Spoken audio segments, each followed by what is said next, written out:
গণেশ পুজোয় মাতলেন দিদি নাম্বার 1 রচনা ব্যানার্জি। বাড়িতে হয়ে গেল গণেশ আরাধনা। চলুন দেখে নেওয়া যাক রচনার বাড়ির গণেশ পুজো। আপনাদের সবাইকে স্বাগত সিনে গসিপে।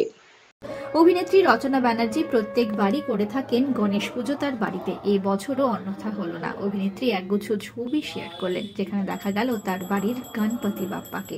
ছবি শেয়ার করে অভিনেত্রী লিখেছেন, গণপতি বাপ্পা মোরিয়া। তার সঙ্গে প্রণামের ইমোজিও যোগ করেছেন অভিনেত্রী।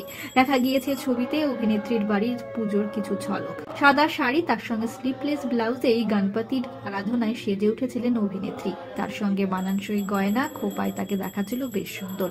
দেখা গিয়েছে প্রিয় বন্ধু বান্ধবদের সঙ্গে একে একে ছবি তুলে নিতে অভিনেত্রীকে। কখনো ঠাকুর ঘরে তো কখনো ভোগ প্রসাদ গ্রহণ করছেন তার প্রিয় মানুষেরা। দেখা গিয়েছে ছবিতে এরকমই বেশ মিষ্টি মুহূর্ত। আপনারা দেখছেন রচনা ব্যানার্জির গণেশ পুজোর নানান স্মৃতি, যেখানে তিনি তার প্রিয়জনদের সঙ্গে করছেন মজা। অভিনেত্রী রচনা ব্যানার্জিকে দেখা যাচ্ছে হাসি মুখে তার বাড়িতে আসা অতিথিদের সঙ্গে ছবি তুলে নিতে। অভিনেত্রী রচনা ব্যানার্জির বাড়ির গণেশ পুজোর ঝলক আপনারা দেখছেন বন্ধুরা। বিনোদন জগতের তারকাদের সম্পর্কে আরো অনেক খবর নিয়ে খুব শীঘ্রই হাজির হচ্ছি আমরা আপনাদের কাছে। জুড়ে থাকুন আমাদের সাথে। আমরা হলাম সিনে গসিপ। জুড়ে থাকুন আমাদের সঙ্গে, সাবস্ক্রাইব করুন আমাদের এই ইউটিউব চ্যানেলটি।